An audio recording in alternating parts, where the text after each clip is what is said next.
Assalamualaikum warahmatullahi wabarakatuh. Selamat pagi dan salam sejahtera. Om Swastiastu, Namo Buddhaya, salam kebajikan. Bapak Ibu yang saya hormati, saya Agus Wahono, Kalapas kelas 2B Lumajang, akan memaparkan tentang pembangunan zona integritas Lapas Lumajang menuju wilayah bebas dari korupsi. Lapas Lumajang mempunyai tata nilai pasti bisa.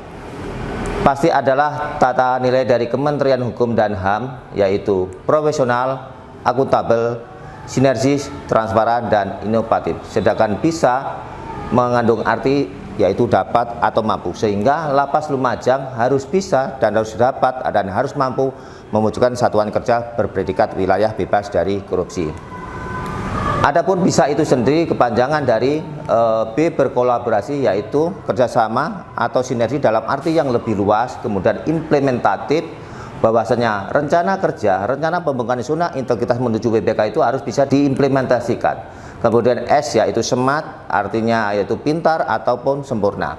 Di dunia gadget kita kenal dengan namanya smartphone, berarti di sini mengandung arti bahwa pegawai Lapas Lumajang harus pintar, harus mampu meningkatkan kompetensinya, harus mampu meningkatkan kemampuannya untuk melaksanakan pekerjaan yang lebih baik lagi. Smart juga berarti sempurna dalam artian baik, yaitu bahwa dalam hal berpakaian, dalam hal penampilan, dalam hal budaya pelayanan juga harus smart. Begitu juga yang terakhir yaitu api. Api adalah kata dari nyaman atau bagus. Dalam hal ini Lapas Lumajang memberikan peningkatan kualitas pelayanan, memberikan peningkatan sarana dan prasarana supaya masyarakat yang kita layani itu merasa nyaman dan merasa terpuaskan. Bapak Ibu yang saya hormati, ini adalah gambaran umum tentang Lapas Lumajang, di mana di Lapas Lumajang sudah zero hal linear, dan mungkin ini salah satu, mungkin satu-satunya juga lapas yang zero dari HP. Saya bisa pastikan, saya bisa yakinkan bahwa Lapas Lumajang tidak ada HP yang berkeliaran di blok-blok hunian. Kemudian dari anggaran, kita punya anggaran awal yaitu pagu awal 9,6 M, realisasi sampai dengan bulan sekarang 4,5 M. Kemudian dari sumber daya manusia kita punya 62 pegawai, dan memang dari beban kerja yang ada di Lapas Lumajang, jumlah pegawai ini masih belum memenuhi, masih kurang, dan sudah kita usulkan kepada Kanwil Kemenkumham Jawa Timur. Jumlah warga binaan per tanggal 12 Agustus adalah 470 dari kapasitas kita 249. Bapak Ibu yang saya hormati, adapun inovasi-inovasi layanan publik unggulan di Lapas Lumajang menuju WBK, yaitu ada beberapa inovasi, dan memang ini ada inovasi unggulan, yaitu yang pertama Pagoda, yaitu panggilan video dari keluarga. Kemudian yang kedua adalah Dokar Lajang atau video call Lapas Lumajang. Ini ada perbedaan. Kalau Pagoda adalah panggilan dari keluarga kepada warga binaan, sedangkan kalau Dokar Lajang adalah panggilan yang dilakukan oleh warga binaan kepada keluarganya yang ada di rumah. Kemudian inovasi yang selanjutnya yaitu Lajang Mendengar. Lajang Mendengar adalah grup WA yang dimana di situ ada anggotanya yaitu admin dari Lapas Lumajang, kemudian anggotanya seluruh keluarga dari warga binaan di Lapas Lumajang. Dalam Lajang Mendengar ini kita bisa sosialisasikan, pegawai bisa mensosialisasikan semua kegiatan, begitu pelayanan yang ada di Lapas Lumajang. Begitu juga di Lajang Mendengar ini kita juga bisa mendengarkan apa sih kalau kesah dari keluarganya, apa sih apa yang dimau oleh keluarganya. Begitu juga pengaduan dari keluarga bisa dimasukkan di Lajang Mendengar, dan kemudian kita bisa tindak lanjuti. Inovasi berikutnya adalah SIBIMA, yaitu diskusi binaan pemasyarakatan, di mana warga binaan bisa berdiskusi dengan pegawai, baik itu pejabat struktural maupun dari penjagaan sendiri-sendiri. Dalam diskusi ini akhirnya pegawai bisa mengetahui apa sih yang dimau oleh warga binaan dan apa yang akan kita lakukan kepada mereka supaya mereka bisa terlayani dengan baik. Tentunya dengan koridor-koridor yang sudah ditentukan. Kemudian ada lagi Siratu, yaitu integrasi dengan perawatku. Ini adalah inovasi di Lapas Lumajang, di mana perawat itu datang ke kamar-kamar hunian menanyakan tentang kesehatan, dan ini dilakukan minimal seminggu sekali. Kemudian ada Berlianku, yaitu beri penilaian terhadap pelayanku, adalah suatu aplikasi yang diciptakan oleh pegawai yang ini berbasis dengan web yang ada di Lapas Lumajang, bagaimana keluarga dari warga binaan itu bisa memberikan penilaian terhadap pelayanan yang ada di Lapas Lumajang dan kemudian bisa kita tindak lanjuti untuk perbaikannya. Runandu atau ruang layanan terpadu. Di Lapas Lumajang ada 2 unit layanan terpadu yang ada di luar yang meliputi layanan informasi, layanan pengaduan, layanan pendaftaran kunjungan dan juga pos Yankomas. Kemudian ada layanan terpadu yang ada di dalam yang dikhususkan untuk warga binaan, yaitu layanan pengaduan dan juga layanan informasi. Bapak Ibu yang saya hormati, dalam pengembangan zona integrasi menuju WBK ini ada 2 komponen, yaitu komponen pengungkit 60% dan komponen hasil 40%. Di dalam komponen pengungkit ada beberapa area perubahan, ada 6 area perubahan. Area perubahan yang pertama yaitu manajemen perubahan. Di dalam manajemen perubahan ada beberapa kegiatan yang harus dilaksanakan dan itu sudah dilaksanakan oleh Pokja Manajemen Perubahan. Yang pertama yaitu penyusunan tim kerja. Yang kedua, dokumen rencana pembangunan zona integrasi menuju WBK atau WBPM. Yang ketiga, pemantauan dan evaluasi pembangunan zona integrasi menuju WBK WBPM. Dan yang keempat, perubahan pola pikir dan budaya kerja. Ini adalah asesmen dalam seleksi tim kerja. Kita lakukan asesmen secara ketat, baik itu seleksi secara tertulis maupun wawancara. Setelah seleksi kemudian kita bentuk SK tim kerja pembangunan ZI. Kemudian setelah terbentuk tim kerja ini kita lakukan penyusunan tentang rencana kerja atau rencana pembangunan zona integritas yang dimana di dalamnya membuat target-target prioritas yang orientasinya kepada hasil. Ini adalah waktu diadakannya rapat penyusunan tim kerja. Ini adalah penyusunan rencana aksi. Kemudian dari pembangunan rencana aksi itu kita publikasikan supaya masyarakat tahu, supaya warga binaan juga tahu, baik itu di website di Lapas Lumajang maupun dengan media sosial yang lainnya. Kemudian tim Pokja 1 Manajemen Perubahan juga melakukan monitoring dan evaluasi dari pembangunan zona integritas itu sendiri. Evaluasi dan monitoring dilaksanakan setiap bulan sekali dan meliputi semua area perubahan dari Pokja 1 sampai dengan Pokja 6. Kemudian di monitoring dan evaluasi itu akan diadakan tindak lanjut dan itu dilakukan monitoring setiap bulannya. Kemudian ini perubahan pola pikir. Pimpinan sebagai role model harus mampu merubah mindset dan culture set dari anggota di bawahnya. Begitu juga di sini juga sudah dibentuk agen perubahan, di mana agen perubahan ini juga bertugas untuk memberikan internalisasi sosialisasi kepada seluruh pegawai dan juga kepada pelanggan bagaimana bahwa Lapas Lumajang sudah berubah mindset dan culture setnya. Bapak Ibu yang saya hormati, di area perubahan selanjutnya yang kedua yaitu penataan tata laksana. Dalam penataan tata laksana ini ada beberapa kegiatan yang harus dilaksanakan. Yang pertama yaitu prosedur operasional tetap atau SOP kegiatan utama. Kemudian ada kegiatan e-voice dan ketiga keterbukaan informasi publik. Standar operasi prosedur baik itu SOP kegiatan utama maupun SOP kegiatan layanan sudah kita buat dan sudah kita revisi juga, kita perbaiki, kita revisi melihat dari situasi perkembangan yang ada di Lapas Lumajang. Kemudian penerapan e-office.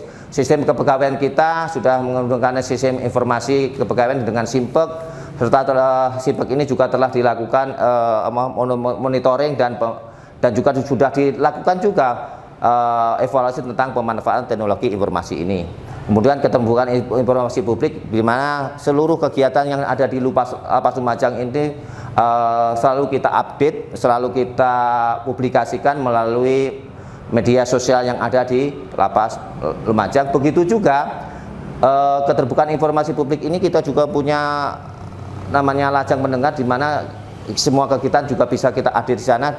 Begitu juga pengaduan dan informasi juga bisa disampaikan di grup Lapas Mendengar. Area perubahan selanjutnya yaitu area perubahan nomor 3 yaitu penataan sistem manajemen SDM, di mana dalam penataan sistem manajemen SDM ini ada beberapa kegiatan yang harus dilaksanakan dan sudah dilaksanakan oleh Lapas Lumajang. Yang pertama, perencanaan kebutuhan pegawai. Yang kedua, pola mutasi internal. Yang ketiga, pengembangan pegawai berbasis kompetensi. Yang keempat, penetapan kinerja individu, kelima penegakan aturan disiplin atau kode etik, yang keenam sistem informasi kepegawaian. Ini adalah perencanaan kebutuhan yang pada awal tahun 2020 sudah kita lakukan analisa dan sesuai dengan beban kerja yang ada di Lapas Lumajang, dan memang masih kita memerlukan beberapa pegawai tambahan untuk kebutuhan organisasi. Kemudian dalam pola mutasi internal kita lakukan asesmen seleksi, di mana memang di mana memang supaya kompetensi yang dibutuhkan di pekerjaan itu bisa terakomodir dengan adanya seleksi ini. Kemudian pengembangan pegawai berbasis kompetensi, kita sudah membuat need analysis training, di mana memang ada beberapa kebutuhan diklat yang dibutuhkan oleh pegawai, baik itu diklat struktural, diklat fungsional maupun diklat teknis. Kemudian ini adalah pemberian reward kepada pegawai terbaik dalam penetapan kinerja. Kemudian dalam penegakan aturan disiplin, kita berpedoman pada Permenkumham nomor 20 tahun 2017 tentang kode etik dan kode perilaku, dan itu terus kita sosialisasikan setiap apel pagi, setiap kegiatan apapun kita sosialisasikan. Kemudian juga masalah berpakaian juga kita lakukan penegakan aturan disiplin ini. Selanjutnya sistem informasi kepegawaian kita, di mana SIMPEK kita sudah terintegrasi dengan SAPK BKN, sistem aplikasi pelayanan kepegawaian BKN, dan juga SIMPEK kita sudah terintegrasi juga dengan Taspen. Bapak Ibu yang saya hormati, di area perubahan berikutnya yaitu penguatan akuntabilitas kinerja, di mana dalam area ini ada dua kegiatan, yaitu keterlibatan pimpinan dan pengelolaan akuntabilitas kinerja.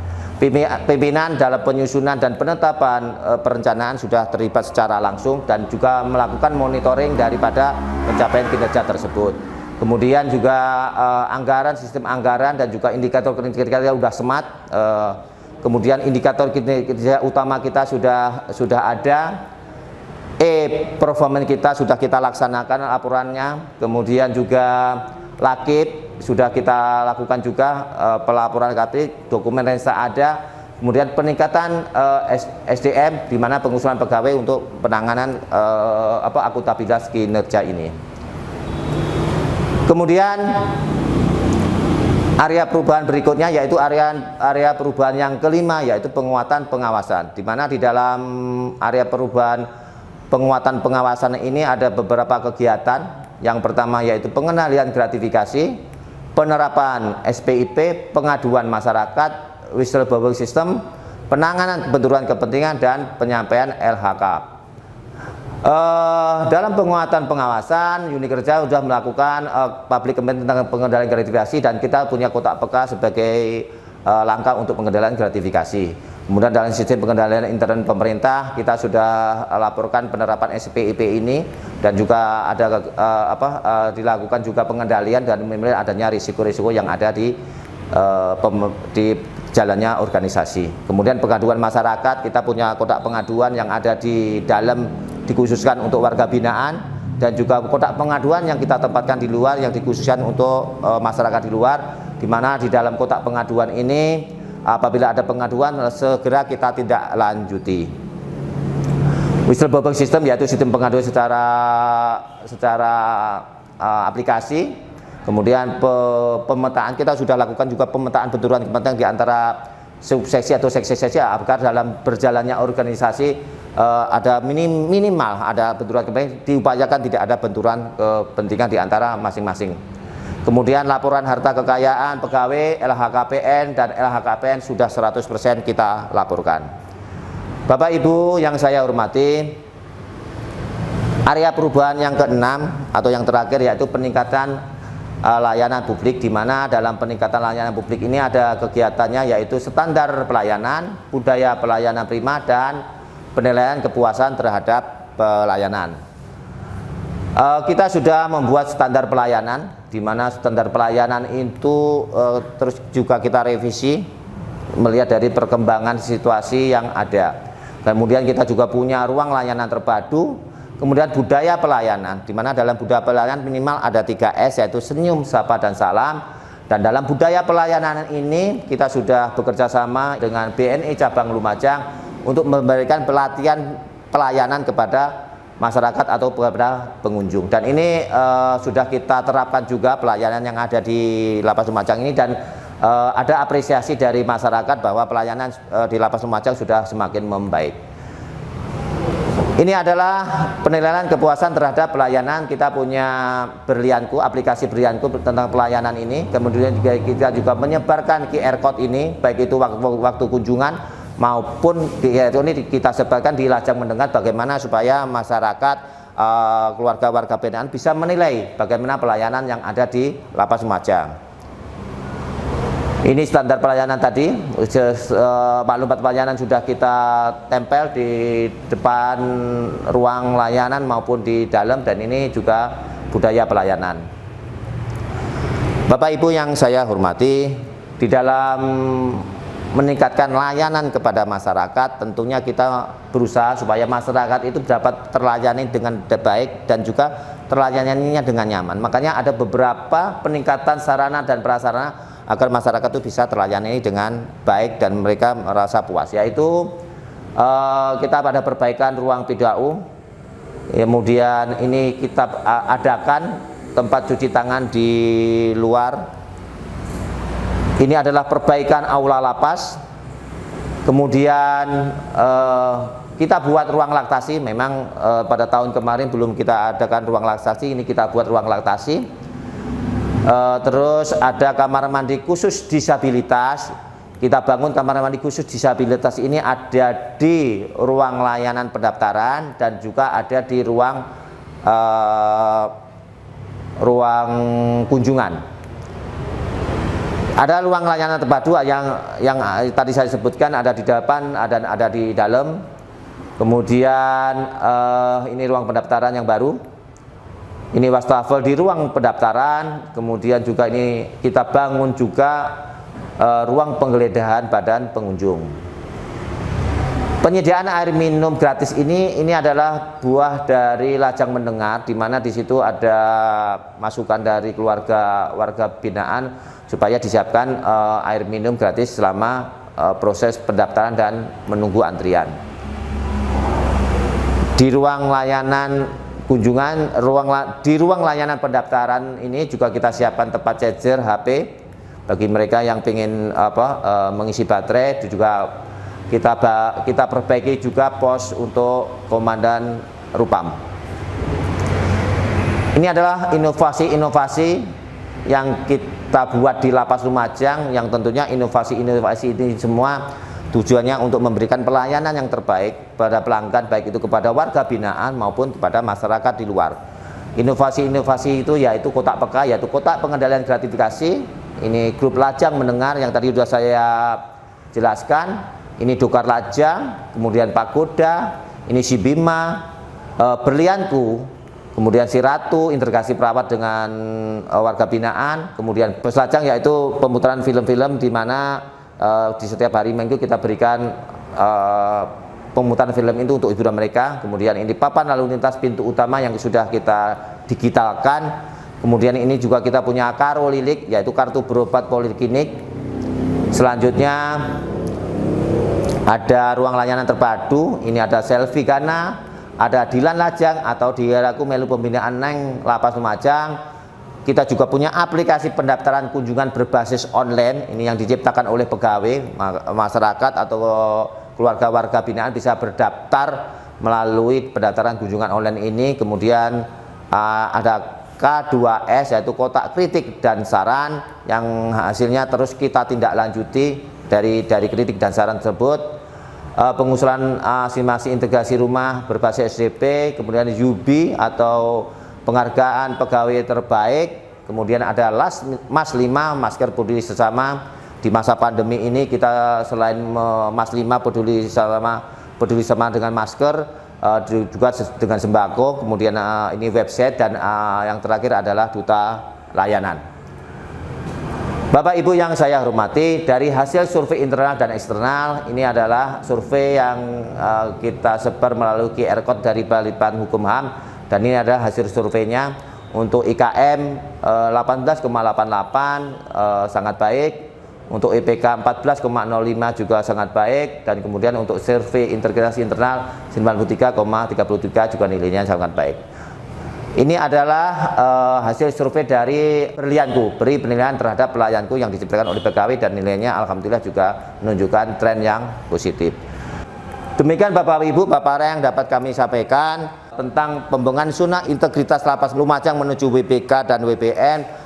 Kami berdoa dan kami mohon dukungannya, semoga Lapas Lumajang dapat meraih WBK dan dapat memberikan pelayanan terbaik kepada masyarakat, baik itu masyarakat di luar maupun masyarakat yang ada di dalam, yaitu warga binaan. Terima kasih, sekian, wabillahi taufiq wal hidayah. Wassalamualaikum warahmatullahi wabarakatuh.